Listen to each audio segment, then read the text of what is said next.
अब चलो अब देख रहे हैं कंप्रेसर है। कंप्रेसर में कॉमन, रनिंग और स्टार्टिंग, राइट।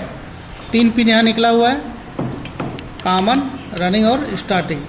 जैसे 3 इधर निकला है, 3 अंदर निकला है इनसाइड। आप यहाँ देखेंगे ना, अंदर देखो, यहाँ पे देखो ये 3 पिन देख रहे हैं ना, देखो ये यहाँ से ऐसे निकल गया, ठीक, निकला, और ये पूरे मोटर जो है जल चुका है। क्या हो गया है?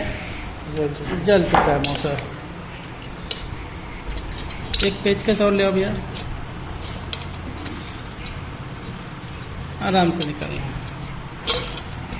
आराम से पकड़े रहना।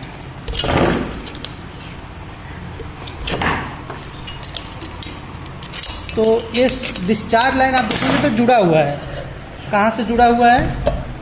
नीचे से, यहाँ से डिस्चार्ज लाइन। और ये आप देख रहे हैं ना, देख रहे हैं, मैं इसको काट के निकाल देता हूँ। डिस्चार्ज लाइन यहीं से है, यही डिस्चार्ज लाइन आपका, ये क्या है? डिस्चार्ज लाइन निकल गया मोटर। ये स्प्रिंग देखो, इसके अंदर 3 स्प्रिंग है। कितना स्प्रिंग है?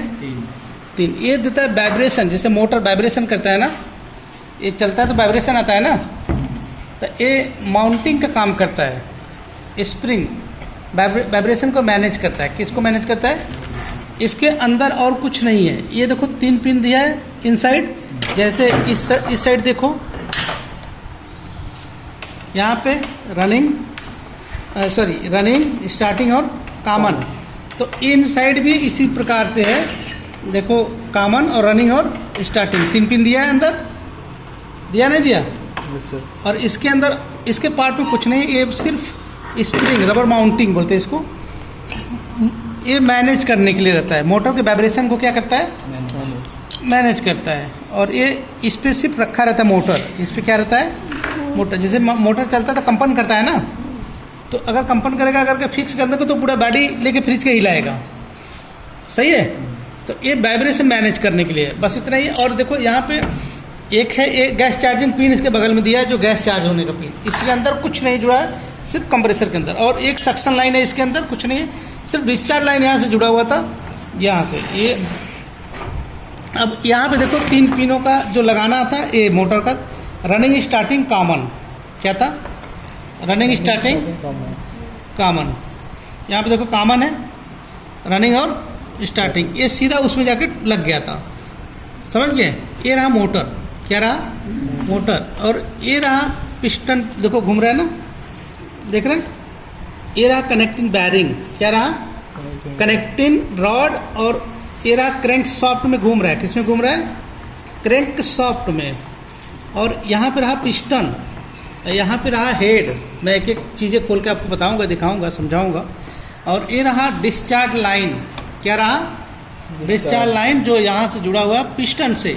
जब पिस्टन कंप्रेस करता है तो बॉडी है, इसको मतलब ब्लॉक, ये ब्लॉक से आता। और ये रहा मोटर। ये क्या रहा? मोटर। देखो मोटर जो हम कंप्रेसर चालू कर रहे थे तो 1 मिनट के बाद ओवर हीट होकर बंद हो रहा था, नहीं हो रहा था?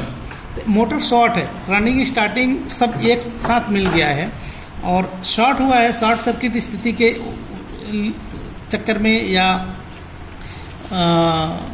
क्या बोलते हैं, ऑयल की कमी की वजह से, जहाँ तक मुझे लगा था मोटर ओवर हीट हुआ है।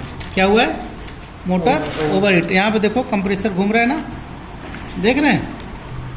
कंप्रेसर घूम रहा है? yes, sir. घूम रहा है नहीं? yes, sir. ये पिस्टन को ऊपर नीचे कर रहा है। पिस्टन को क्या कर रहा है? ऊपर नीचे। तो मैं अब इसके पार्ट बाय पार्ट खोलेंगे, आपको समझाएंगे कि इसके कैसे काम करता है। ओके? तो समझो।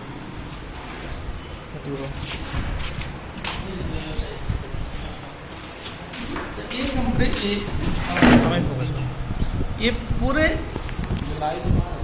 मटेरियल को खोलेंगे और देखेंगे कि ये कैसे काम करता है, पार्ट बाय पार्ट। कंप्रेसर के हर एक भाग ये कैसे काम करता है inside. Mechanical and electrical 2 part में है और 2 पार्ट में काम करता है। हमने ये सोचना है कि मैकेनिकल इलेक्ट्रिकल को रन करता है या इलेक्ट्रिकल मैकेनिकल को। तो हमें आसानी से समझना है कि ये जो इलेक्ट्रिकल है, इलेक्ट्रिकल भाग मैकेनिकल को चलाता है। समझ गए? इलेक्ट्रोमैग्नेटिक फोर्स के माध्यम से जब इसमें ईएमएफ बनता है। इलेक्ट्रिकल भाग ये है पूरे मोटर, ये पूरे मोटर, और ये सब पूरे जितने हैं सब मैकेनिकल भाग है। इसका पिस्टन हो गया, पिस्टन पिन हो गया, करेंट सॉफ्ट हो गया, हेड हो गया, ये सारे चीज़ मैकेनिकल में आएंगे। किस में आएंगे? मैकेनिकल। मोटर, रोटर, ये सब किस में आएंगे? इलेक्ट्रिकल में। राइट, समझ में आया?